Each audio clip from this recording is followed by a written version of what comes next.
In an ultimate social experiment, 200 Minecraft players were randomly scattered across 4 massive islands, each its own civilization and its own unique biome. The players knew one thing only: if they die, they are dead forever. We had the Plains Island, the Desert Island, the Snow Island, and the Jungle Island. The players were given no help or guidance. It was entirely up to them to gather resources, elect a leader, build a society, and if it came down to it, go to war. The things that happened throughout this experiment made for an absolutely crazy story arc. You do not want to miss any of it. So sit back, grab a snack, and choose a nation to root for. I present to you the State Experiment. Thank you to Magic Gum for the inspiration for this video. Also, if you enjoyed the video, feel free to give me an incentive to make more like it by subscribing to my channel and liking this video.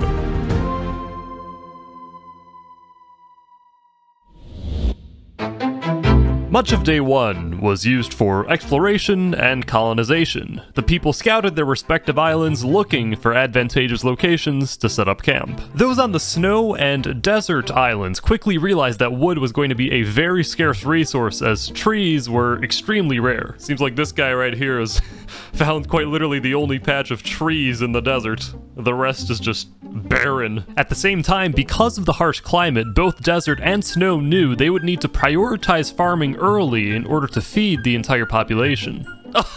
Look at this little farm they got going on here. They're starting this is part of the farming team. Yeah. Meanwhile, the Plains and Jungle states had no problem gathering both food and wood and were thus able to advance their civilizations more quickly. Citizens of the Jungle Island had decided to meet up and set up their home at the volcano in the middle of the jungle. Give a little and you take a little. So Team Jungle's establishing a communist system? No. Yeah, sure. No, sure, we're whatever. yeah, why not? On the Plains Island, there were multiple civilizations starting to form, including this small village. Well, I think food will be very important, so I'm trying to upscale my farming. Yes, yes. I gotta support all the people of the Plains biome. We're gonna start breeding some animals, you know. Sir, you have one pig that is ready. One pig. Eventually, many players took to the mines to extract resources from the grounds they now own. And of course, it did not take long for political entities to form. Some islands held democratic elections to decide their leaders, while other islands saw leaders rise through authoritarian force. Shortly, a player named Solev became the dictator of the Snow Island after rising to power with seemingly no opposition. We have a farming team, which is over the mountain over there setting up a farm. We have a wood team, as you can see, who has solved our lumber problem immediately. The Desert State, meanwhile, had 2 coexisting factions. The first one labeled themselves the Sultanate, and they were ruled by the Great Sultan storming hell. The second faction called themselves the Amazon, and they were ruled by a group of leaders, the top leader being Zamta. This faction was composed mostly of people who had previously won a Mr. Beast gaming challenge, meaning these guys are both wealthy and skilled. Accordingly, what the desert lacked in lumber, it made up for in minerals. We have about what, 32 diamonds? What? I was about to get Dav some sugarcane, so then we could get an enchantment table. 2 people died during day 1, both on the Snow Island. The first was an accidental death of a beloved Snow State member, Protato, who died by falling in a hole. A funeral was held to honor his short life. The second guy was killed due to an execution order issued by Solev because he, quote, built a monument to worship Cardi B. As a result, he was whopped out of existence. I hated saying those words. Anyway, that marked the end of day 1. The server shut down, and the remaining players debriefed and made plans for the following morning. In day 2, the people of the Jungle State who lived in the volcano decided to have an election. There were 2 candidates. 9209's pitch involved creating a government of checks and balances and citizen rights. Magic Mikey's pitch was that he wanted to be a dictator who executes anyone who threatens his power. 9209 won the election, but instead of accepting defeat, Magic Mikey and his followers left the volcano to start their own civilization. However, by leaving the volcano, Mikey and crew left behind their farm, so they quickly ran out of food. Go to the jungle biome, there's no freaking food in here, dude. Literally, look at his shoulder, there's a parrot right there. Hey, he does not drop anything. Do not kill my parrot. I'm just kidding. I just enjoy causing chaos whenever it Close the door behind you, there's mom. This whole time, Mikey could not figure out or realize that he could catch fish from the river right outside his front door. In a way, his fate was sealed by natural selection, where only the most intuitive survive. The Plains Island, on the other hand, was led from the top of a mountain by a player named Iwaj. While this mountain became the Plains Island's base, some citizens defected and moved after they complained about excessive work demands. The defectors gathered in the previously mentioned small village, which was now ruled by a player named Smilejump. Iwaj had previously threatened to kill Smilejump if he ever challenged his rule over the Plains states, and it did not help tensions when Iwaj himself came to the village and allegedly stole some of the food supply. This fact prompted a member of Smilechump's village to make this ominous statement about Iwaj. So you're saying you wouldn't care if he suddenly were to die? I would not care. It might be too late for even Dr. Phil to save this relationship. Meanwhile, the people of the Snow States continued to labor under the command of Solev, building up a mighty snow civilization with a developed tree plantation, farm, and a main base. Lastly, both of the factions in the desert seemed to be thriving despite the difficult conditions of their dry environments. Also, while there were initially tensions between the Sultanate and the Amazon, they agreed to remain neutral and respect each other's territories. I spoke with the leader of the Sultanate. The other faction on this desert seems to be a very formidable opponent. The rules of Sabaron. Praise our Lord 3 times per day. Do not eat pig or execution. Anything against our Lord is punishable with lashings or jail. They have a jail? Meanwhile, at the Amazon, Zamta and the other Mr. Beast winners were expanding their land and developing economically so quickly that they started investing in commercial property, such as this flower shop. This is my flower shop. I'm gonna build like a little base over at the ocean and do like a little bridge, so everybody can like come and chill at my flower cafe. Then to wrap up day 2, on the Plains Island, this happened. Boat clutch time. That felt mildly preventable. With all relevant political entities formed, it's time to see now how they interact. The third day presented challenges for almost all of the civilizations. The Sultanate reported to have items randomly stolen, chests broken, and someone was also killing their cows. They suspected that a player named Guardian Nova was doing this, and they immediately threw him out of the Sultanate. For revenge, Guardian Nova kept coming back to cause further chaos, thus creating a general sense of unrest within the Sultanate. He's coming back, he's coming back. Something's about to go down. Uh-oh, uh-oh, uh-oh. He's killing their cow! What the heck? On the Snow Island, Solev was becoming incredibly wealthy and powerful. See, you guys got enchantments. Enchanted fishing rod. How rich are you? Don't worry about it. Just don't let them know. Don't let the other team, or don't let our underclass know at that, please. They work in the farms. Solev had just carried out another execution of a snow member who allegedly murdered 2 other Snow State members. While this allegation turned out to be correct, some on the Snow State were becoming worried that Solev was becoming too powerful, like a tyrant. Finally, in the jungle, the Cold War between 9209's crew and Mikey's crew heated up very quickly. One of the volcano men was exploring the jungle herding 3 chickens. Mikey then killed those chickens. He defended his actions by saying, quote, "I was hungry." This prompted some conflict between the 2 factions, which became fatal when Mikey ordered his spy to murder one of 9209's citizens. What? Did I just witness a murder? Mikey then declared war on 9209 and planned an attack on the volcano so that he could finally become the ruler of the jungle state. The attack was to take place the next day. 9209 quickly gathered his people, and they decided that instead of fleeing, they would stay to defend the volcano. This set the stage for the jungle's civil war. Well, there's a lot of things that we have planned, but our biggest goal is we're gonna make that dang volcano erupt where all those peasants live. Tried our absolute hardest to maintain the peace, and Mikey has tried his absolute hardest to do the exact opposite, so, you know, enough is enough, so we're just gonna tell the soldiers it's now or never and try and kill every last one of them. News of the impending civil war had gotten out. This lone jungle merchant's legacy, while living in a peaceful, isolated hutch, seemed to know exactly what was about to happen. The 2 groups, they're about to go and duel it out, and whichever side wins is probably not going to be good for me, so I have to stay out here in isolation. Little did this lonely merchant know, Mikey and his crew had already set out to begin the revolution, and they were about to raid his home and destroy it completely. Fortunately, Legacy was able to fetch his parrots and escape just in time. Mikey continued his pilgrimage through the jungle, heading toward the volcano. 9209 and his men were gearing up, scanning the perimeters, not knowing where the attack would come from. Eventually, Mikey and his crew reached the edge of the volcano, and the attack began. Looks like they're sneaking up the volcano. Yep, here we go. First hits of the battle. This is it. Mikey's men are attacking nearly at the top of the volcano, but it looks like 9209's men now know where they are, and they're gathering at this one point. Mikey's men now retreating back down the volcano. That's Magic Mikey himself. He's getting some good hits on this guy.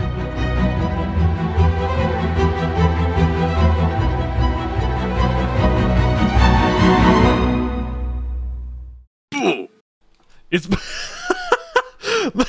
Mikey died from fall damage. Oh boy. Mikey's soldiers scattered into the jungle and surrendered, thus marking 9209's victory in the jungle's civil war. I spoke with the 9209. That the way he died was through attempting a block clutch, which is the most fitting death I have ever seen. So you have successfully quenched the revolutionaries. How do you feel? Extremely entertained. Okay, there we go.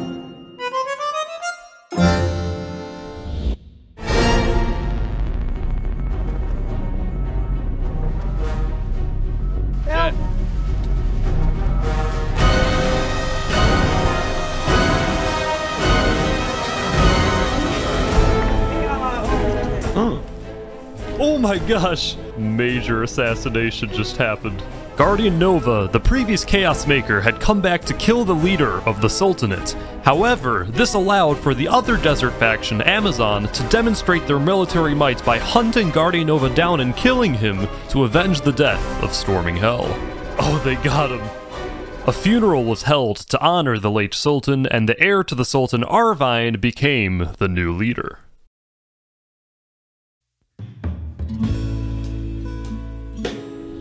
The Sultan's death was a sudden and tragic one, but it was followed by several days of peace. The weakened Sultanate worked on repairing its nation and building from where it left off.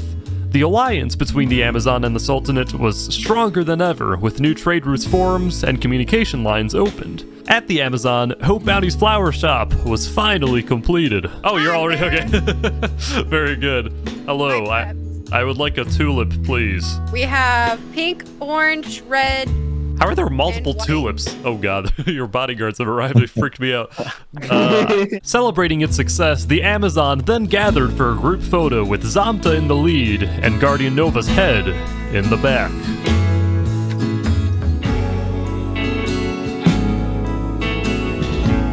After prolonged discussion, 9209 and the rest of the Volcano Men decided it was time to move to a new location for a fresh and hopeful beginning.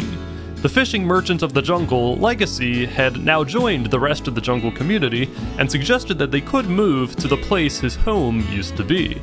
Everyone agreed. That day, they picked up their stuff, repaired Legacy's house, and built the jungle's new civilization in that very spot. Legacy, along with his parrots, moved into his old home, but this time, he had many friends with him, and he lived in a thriving society.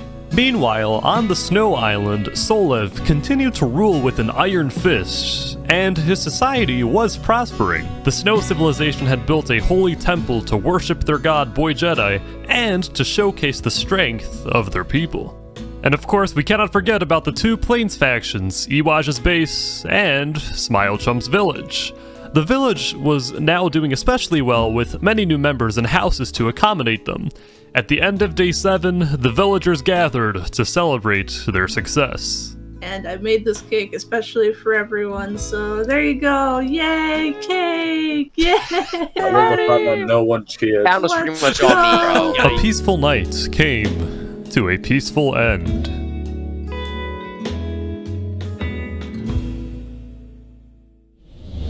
The age of jungle innovation is upon us. The expanded village out from Legacy's home, complete with the Among Us crewmate monument, allowed for the united jungle citizens to invent new things.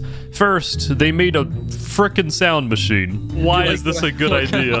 Why? You had no music disc, so you did this. Yes, I had to make do. You didn't give me a lot of options. Then, they made a lag machine, which basically means they put boats everywhere. Ish, I can't fly. Ish, I can't fly, bro. Can you? Well, I can't have more than 10 FPS while I'm at the jungle base. Looks like we all have problems. I was gonna destroy all the boats while they were offline, but then I got a Discord message from one of my paying YouTube donors, Xoratorque. I decided to keep the boats. There was, however, one massive tower-looking thing that the jungle civilization was building that maybe could be productive, but no matter how much I asked, they wouldn't tell me what it was. What is this? It's a wooden fence. The only thing they tell me is that it's a wooden fence. That clearly is not a wooden fence. While the people of the jungle were enjoying themselves, the rest of the political world was not as secure. Indeed, there was a conflict arising, and this conflict was not contained to a single island or nation. There was about to be a major international diplomacy disaster. Among the people of the Snow State, Solev was a relatively popular leader with high approval numbers. That being said, not everyone who claimed to be on his side actually was. A player on the Snow Island named Kumazaki did not like Solev's rule over the Snow State, seeing him as a dangerous tyrant. Kumazaki was the geopolitical expert of the Snow Island, and he had devised a plan. The plan was to create a secret global alliance with all world leaders except for Solev. Then, with that leverage, Kumazaki would ask Solev to resign, and if he refused, Solev and his entire regime would be eliminated by the strength of the entire world's military power.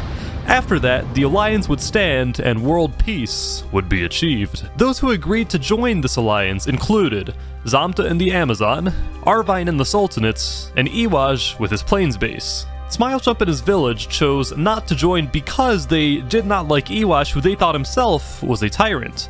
The Jungle State didn't join because they already had a secret alliance with Solev and the Snow States, an alliance which ended up thwarting Kumazaki's entire plan. Solev was informed of this plan by the Jungle States, and he promptly executed Kumazaki for his conspiracy to overthrow the government. I've just been informed of a plot to overthrow my government and slaughter my people. A plot supported by the foreign warmongering states, created by one of my own members. As a result, that member is dead. For every action taken against me and my people, there will be a swift and righteous reaction. They've made their move. Now it's my turn.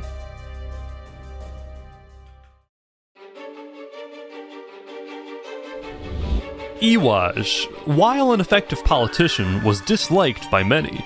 Most of those who disliked his leadership simply moved out of his base, but some of those people stuck around to create their own version of justice. Oh, he's going for it! Somehow, Iwaj actually managed to escape, and his people killed the assassin. It was a close call. But Solev did not merely commission one assassin.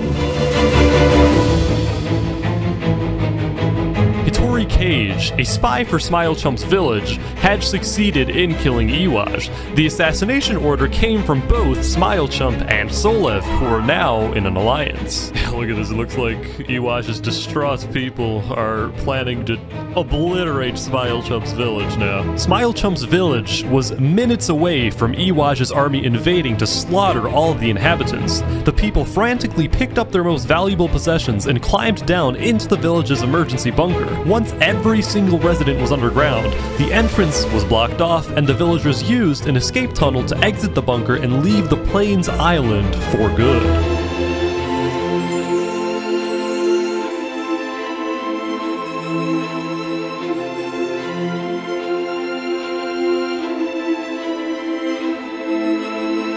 Welcome to the Bastion of Freedom, the last stand of hope. Here you're free from the oppression of your tyrannical government and free to live as you please under the rule of our great and democratic society. Yeah, time to bring the dogs in!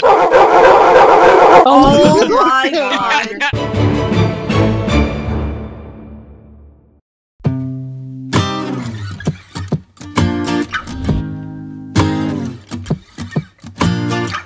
This was the make or break day.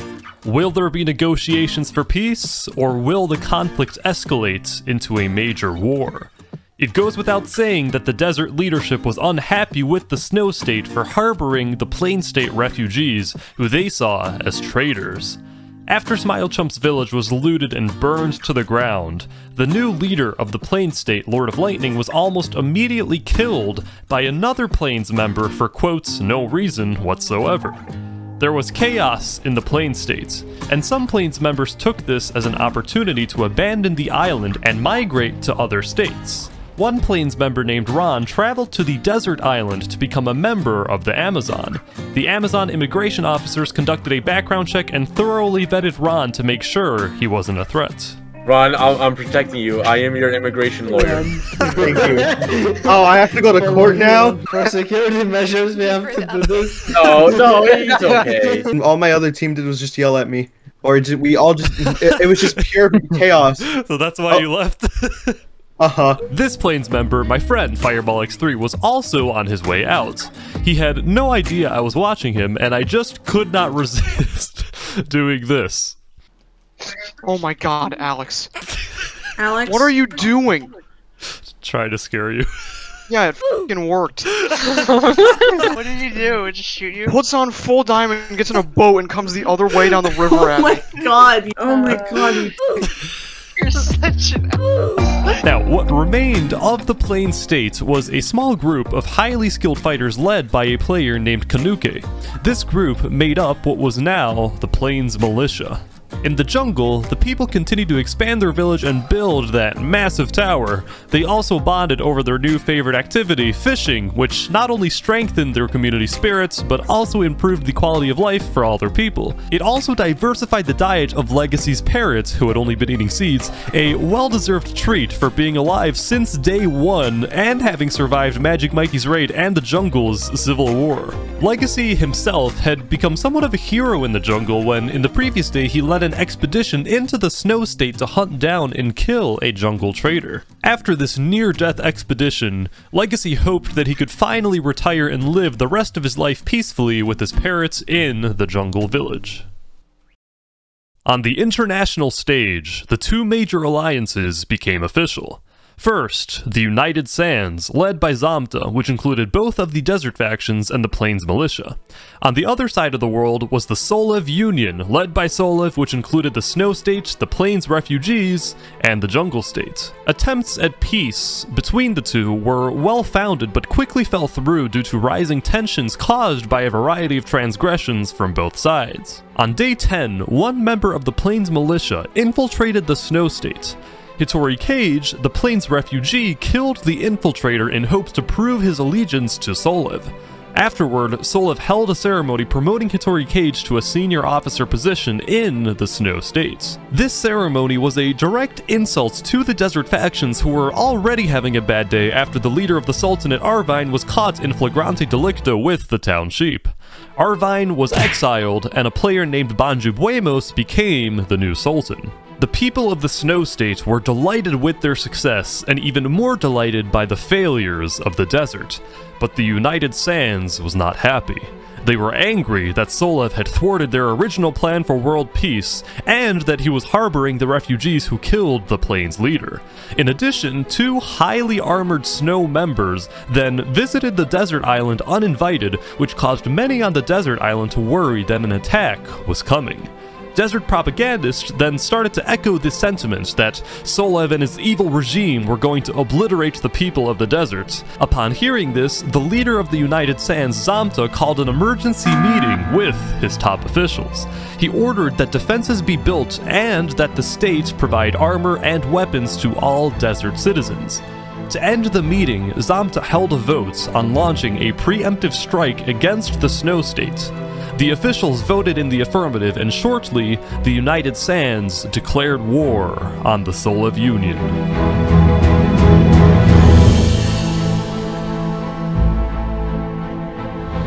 It was time for the Great World War. The United Sands prepared for its attack. The war plan was simple: surround the snow island, approach the center, and kill Solev to rid the world of tyranny and achieve world peace.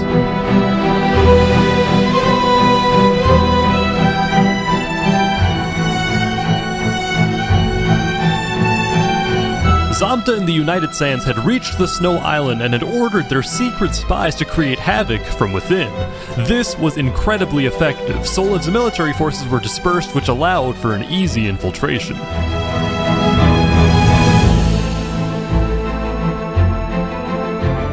They found the Plains refugee Hitori Cage running for his life. Hitori Cage goes down! Wait, oh my god, Smile Chump and Solev! Wait, they're all coming! Smile Chump and the Plains refugees had all joined the fight, but they were simply outnumbered.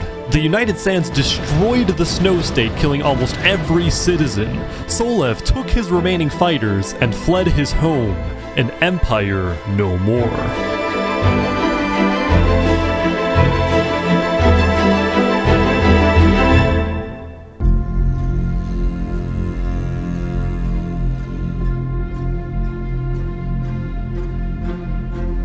The leader of the Jungle State, 9209, declared a full lockdown and ordered that Solev, now a refugee, be let in. Upon arrival, Legacy was the one to greet Solev and lead him to the place where the rest of the jungle was hiding. That place, which had been under construction for many days, was now complete. It was the wooden fence.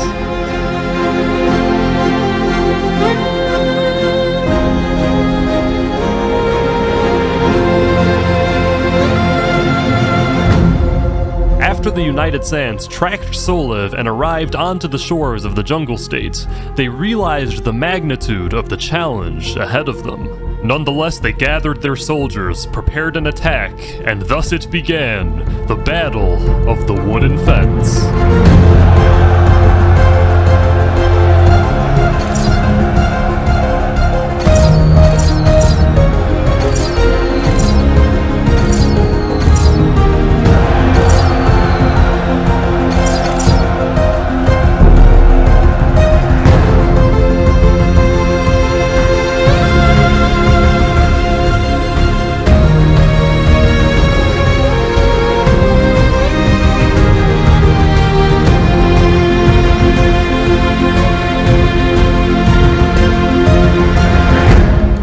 The United Sands lost some soldiers, they made a new strategy. Instead of climbing up the tower, they decided to build above the tower. Like that, they cracked the puzzle of the wooden fence.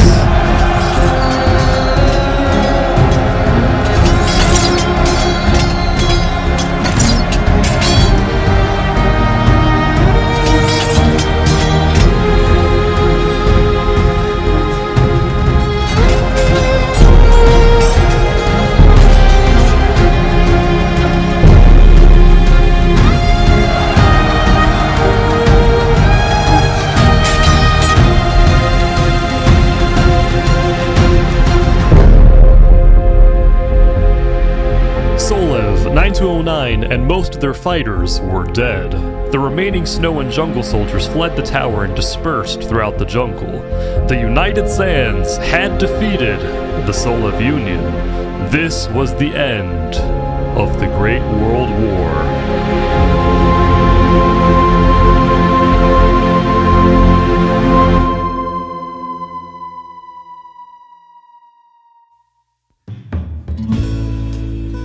The people of the United Sands returned home to celebrate their victory. They worked together to expand their towns and construct some pretty impressive buildings, including Hope's Flower Shop, which had become a very profitable business. The Amazon, the Sultanate, and the Plains Militia had finally achieved their long-desired world peace. Meanwhile, the Snow Island was entirely empty except for the occasional visitor. One day, a graveyard honoring all the fallen snow citizens mysteriously appeared in the middle of the abandoned Snow Island.